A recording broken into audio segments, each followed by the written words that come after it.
Hello again, dear friends, and welcome back to Meghan and Harry Tales, where we speak truth, tell stories with heart, and stand with those who dare to rise above the noise.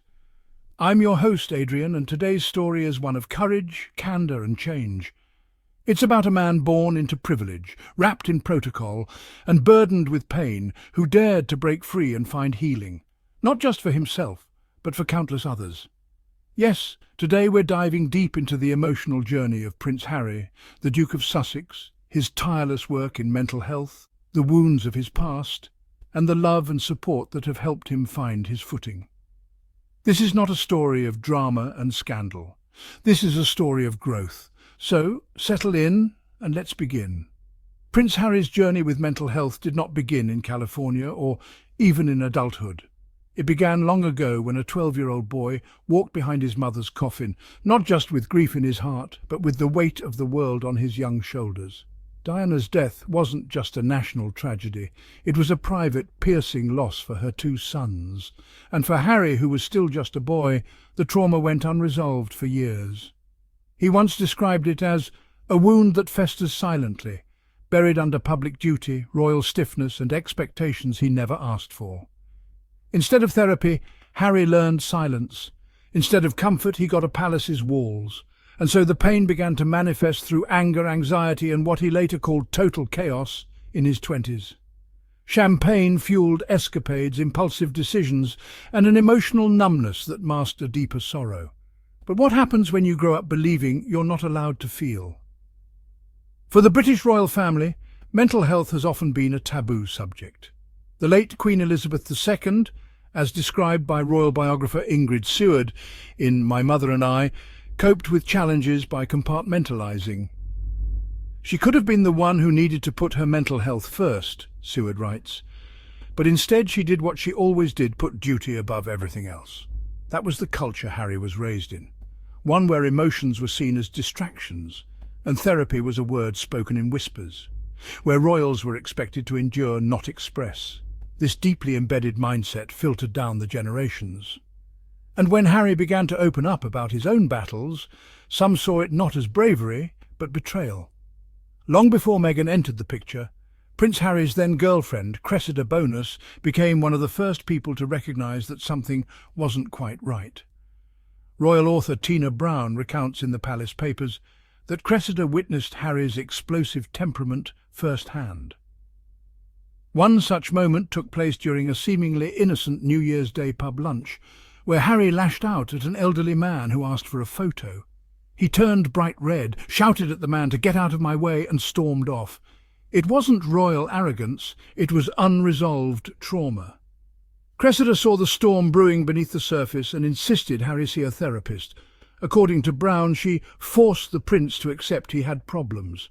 And for the first time, Harry began peeling back the layers. Seeking help is hard for anyone, but for a royal, it's nearly impossible.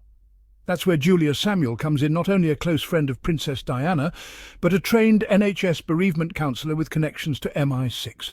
Yes, you heard right.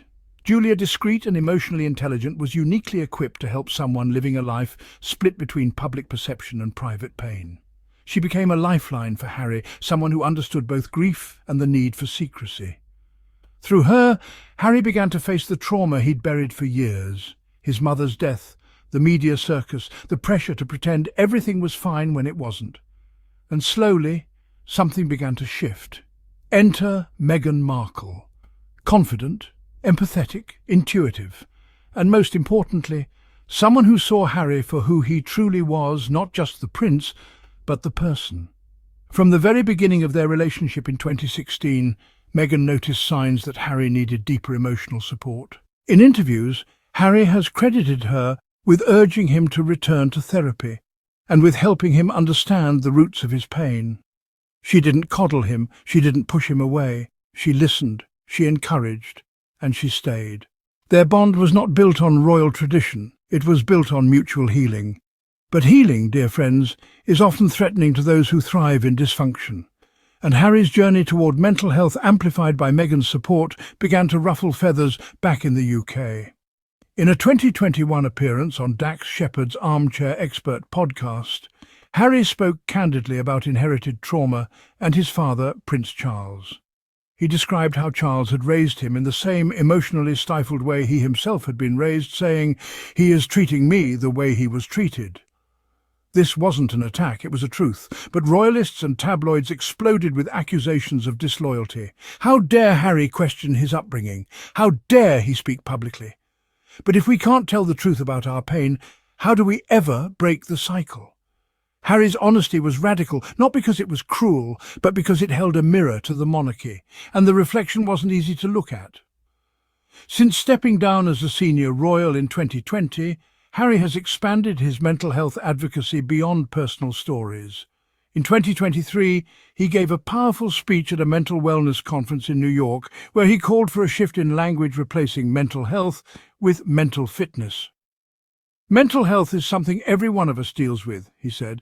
"We all need tools, support and understanding."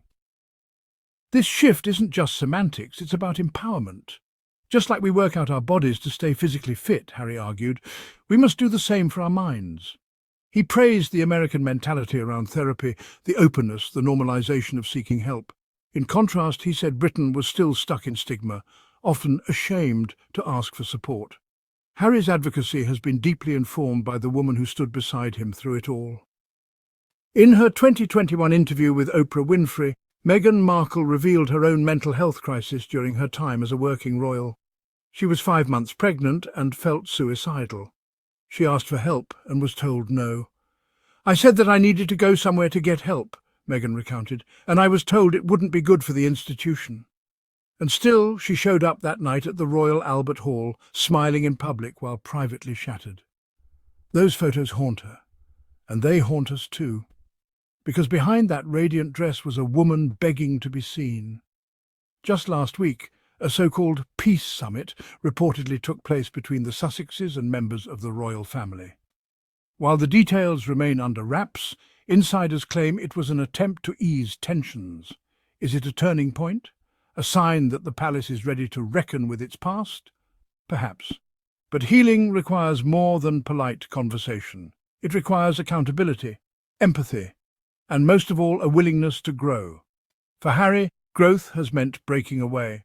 For the monarchy, it may mean finally listening. Today, Harry is more than a prince. He's a father, a husband, a speaker, an advocate, a man who dared to face his demons and help others face theirs too. Through the Me You Can't See, his work with Better Up, his speaking tours, and Archewell's mental health programs, Harry has redefined what it means to lead. And he's shown us that strength is not silence. Strength is speaking up. As always, thank you for joining me on Meghan and Harry Tales. Prince Harry's story is not just a royal tale, it's a human one. One of pain, courage, and the healing power of love. In a world that too often tells us to get over it, Harry and Meghan remind us to get through it. And that, my friends, is a message worth spreading. If today's story touched your heart, please like, subscribe, and share it with someone who might need a little light. Until next time, I'm Adrian, and this has been Meghan and Harry Tales. Keep healing, keep hoping, and above all, keep telling your truth. Your